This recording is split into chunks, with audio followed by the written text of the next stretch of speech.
Mi nombre es Geraldine Morales Agudelo, estudiante de Contaduría Pública, y el día de hoy vamos a hablar de los fundamentos de la economía. Les voy a explicar un poco qué es la economía, y la economía consta de transacciones simples que se hacen y se repiten una y otra vez. Es decir, cuando compramos algo, sea por dinero o crédito, a cambio de algo, ya sea un servicio o un bien, estamos haciendo una transacción, ¿cierto? La transacción es el pilar de la máquina de la economía, es decir, de toda la economía en general. Un mercado consta de todos los compradores y vendedores. Un ejemplo, hay mercados de trigos, de coches, de aceites y de diferentes industrias. En la economía también vemos los mayores intérpretes, que serían el comprador y el vendedor. Y como mayor intérprete sería el gobierno y el Banco Central. El crédito también hace parte muy importante sobre la economía, ¿cierto? ¿Por qué? Porque estamos los compradores, vendedores, o los prestadores y los prestatarios. Los prestatarios, perdón. El crédito y la deuda, es decir, el crédito para los vendedores es un activo, o para los prestadores, y es una deuda para los compradores o para los prestatarios, ¿cierto? Que sería como un pasivo que representa el préstamo. El gasto aumenta la economía porque el gasto de una persona es el ingreso de otra. Vemos un punto muy clave que estaba en el libro de los fundamentos de la economía, y el primero, que es: hay que hacer elecciones porque los recursos son escasos, ¿cierto?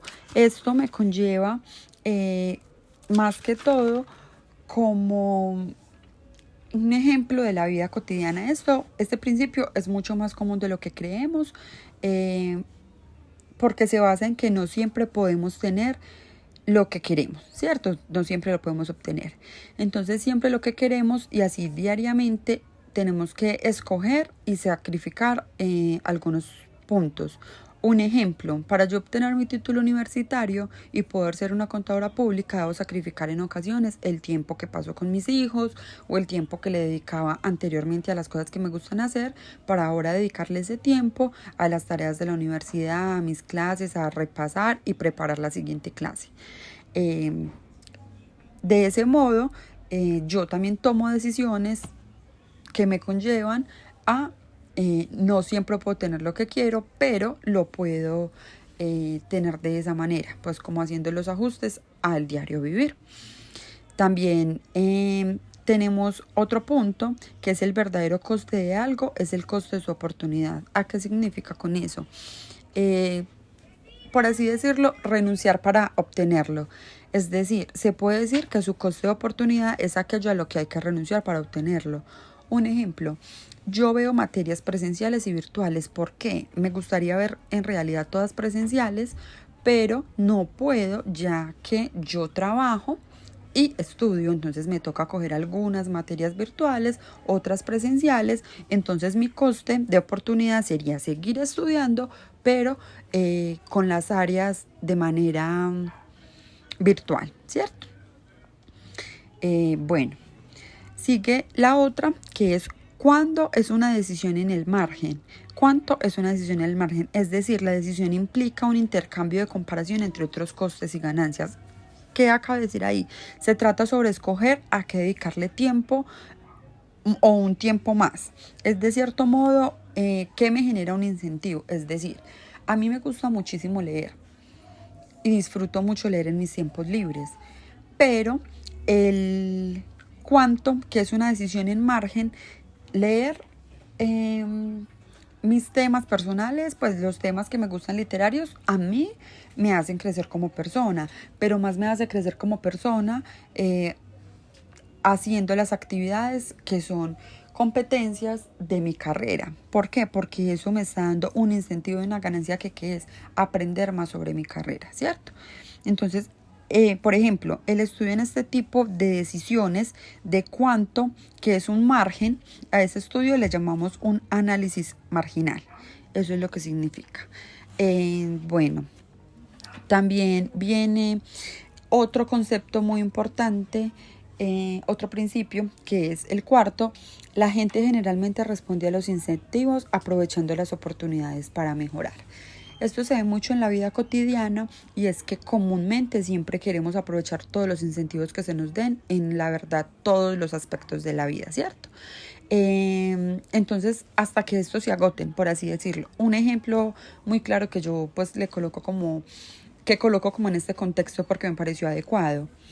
Un ejemplo, hay personas que estudian para lograr un incentivo, que es, buscan estudiar con un patrocinio donde les den un incentivo monetario para ellos terminar siendo técnicos o tecnólogos y también aparte de recibir el incentivo monetario reciben lo que es el conocimiento.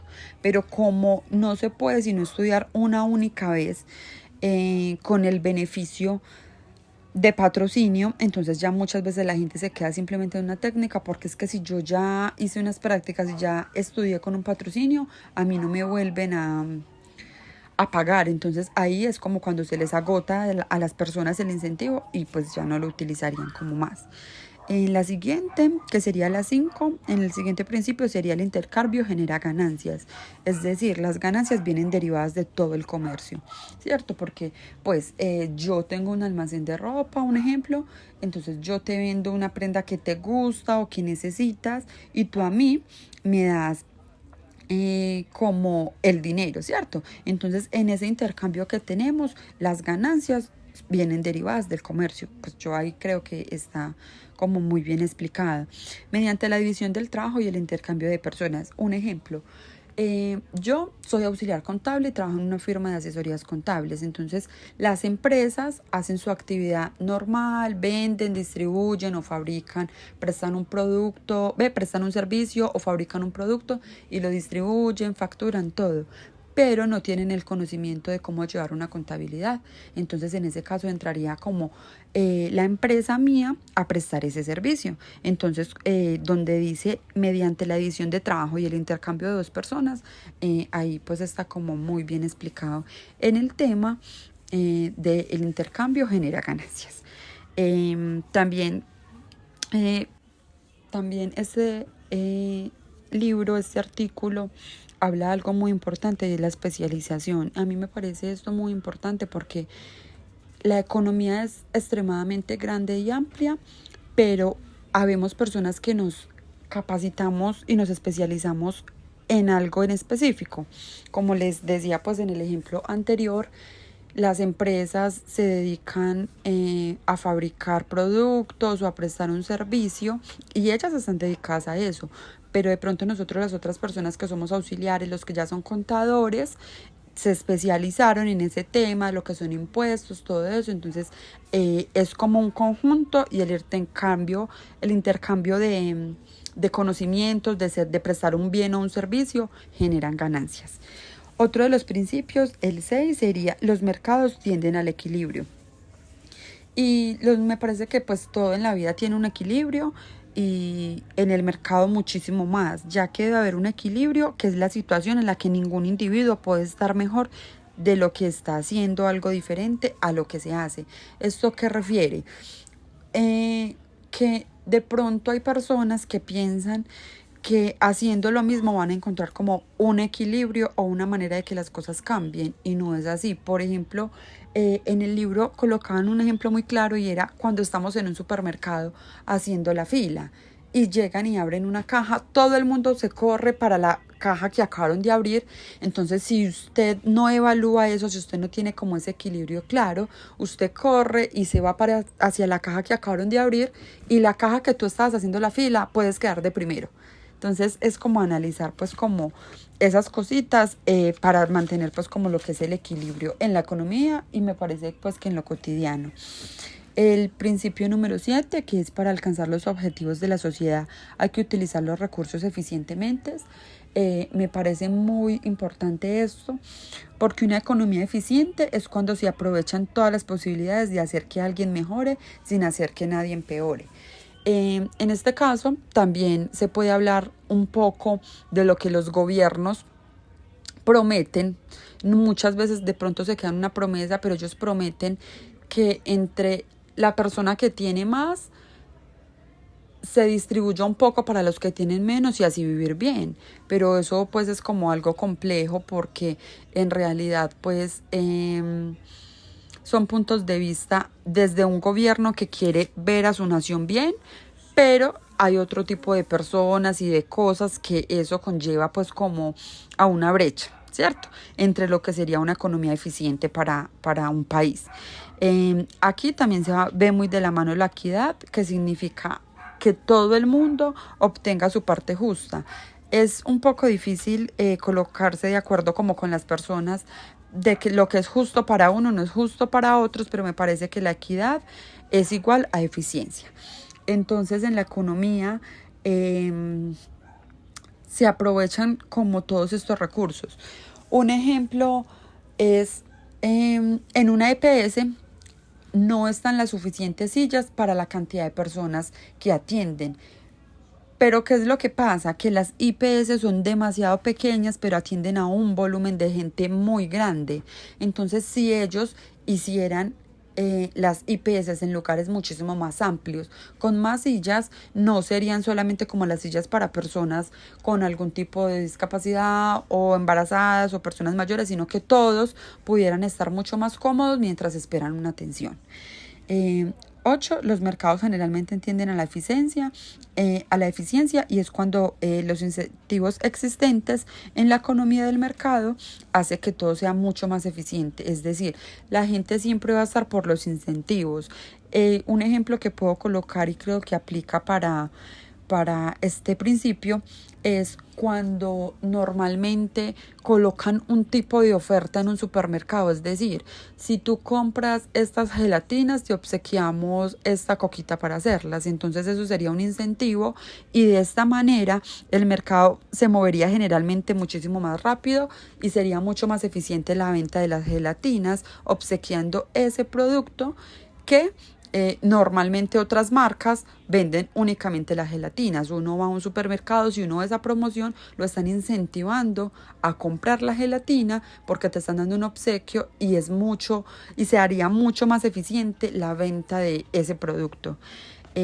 Porque los individuos normalmente siempre queremos aprovechar las ganancias y los intercambios y muchísimo más los incentivos, como decía el artículo, hasta que sea posible, ¿cierto? O hasta que este se agote. Bueno, esto sería pues como los fundamentos de la economía. Me pareció muy chévere el tema porque aprendí cosas que quizás son del diario vivir y no les presta a uno tanta atención, o de pronto uno antes de estudiar contaduría pública o antes de que alguien nos hablara de este tema, lo hablo en lo personal. De pronto no me interesaba mucho por la economía porque siempre pensaba que era solamente la bolsa, que era simplemente como estadísticas, pero la economía va más allá, que incluso si nos interesamos un poco más y aprendemos, la podemos aplicar a nuestro diario vivir, la podemos aplicar a nuestras carreras que van tan de la mano, porque por ejemplo la economía con la contaduría pública va muy de la mano porque todos esos impuestos y todas esas cosas que el economista sabe explicar, que el economista sabe por qué se van generando esas inflaciones y todo eso. Entonces son temas que quizás uno nunca ha abordado mucho en su vida. También aprendí algo nuevo bueno, y era que una de los fundamentos de la economía hablaban sobre la economía dirigida. La economía recae, era algo en ese punto en específico me llamó mucho la atención que hablaban algo de la Unión Soviética entre 1917 y 1991, que ellos indicaban que se debía producir pues de la vida. Un ejemplo, pues nosotros entenderlos, qué sería, pero un ejemplo, es un tema muy acorde a la carrera. Decían que se debe producir también como una gran cantidad de azúcar, un ejemplo, y la gente no lo adquiría, no adquiría sus productos porque hay gente que no está interesada en consumir una gran cantidad de azúcar. De la función como la máquina de la economía, en la economía moderna pues, o en la economía del mercado que son capaces de coordinar actividades complejas. Primero, que la deuda no ellos, crezca más rápido el que los mercado ingresos, es porque si completamente esto pasa, extenso y ellos las son cargas de las capaces de deudas nos coordinar unas terminarían actividades complejas aplastando, y de por esta así misma decirlo. manera El a nosotros segundo los es que los consumidores ingresos no nos crezcan más proporcionan rápido que los la bienes y servicios productividad, que nosotros necesitamos. porque Es decir, esto no nos haría ellos competitivos, estudian por medio de las y estadísticas tercero, que todo lo qué es lo posible que por aumentar la se vende productividad, literalmente pues en a el lo mercado, largo qué es lo del que nos plazo crean es la lo que necesidad, porque importa. uno O sea, muchas veces necesitamos compra que algo nos aumente no porque la lo necesite, productividad, sino porque de esa en un manera nos van a anuncio, en una aumentar los publicidad, en un ingresos comercial, y vamos te a generaron evitar esa que la necesidad. deuda crezca Y muchísimo entonces más rápido. en la economía del mercado Muchas es gracias, muchísimo y más ese amplia fue y me mi parece comentario sobre los que fundamentos de la funciona economía. muchísimo más que anteriormente en la economía dirigida, que se decía que se debía de crear y muchas veces se quedaban con sus productos ahí porque a la gente no les interesaba adquirir eso. Entonces me parece que en temas de economía nunca pensé como que evaluaran tanto eso. O sea, yo pensaba, como les dije anteriormente, que únicamente eran como bolsas y esas cosas. Entonces, la verdad me pareció muy interesante. También me gustó mucho esto porque pues no, nunca me había como interesado o sabía mucho de esto. Lo de la microeconomía, que es la rama de la economía que estudia cómo se toman las decisiones los individuos y cómo interactúan con esas decisiones, que era lo que yo decía que es pues que no es a un público enfocado únicamente, sino que por medio de la economía del mercado nos brindan diferentes servicios y bienes.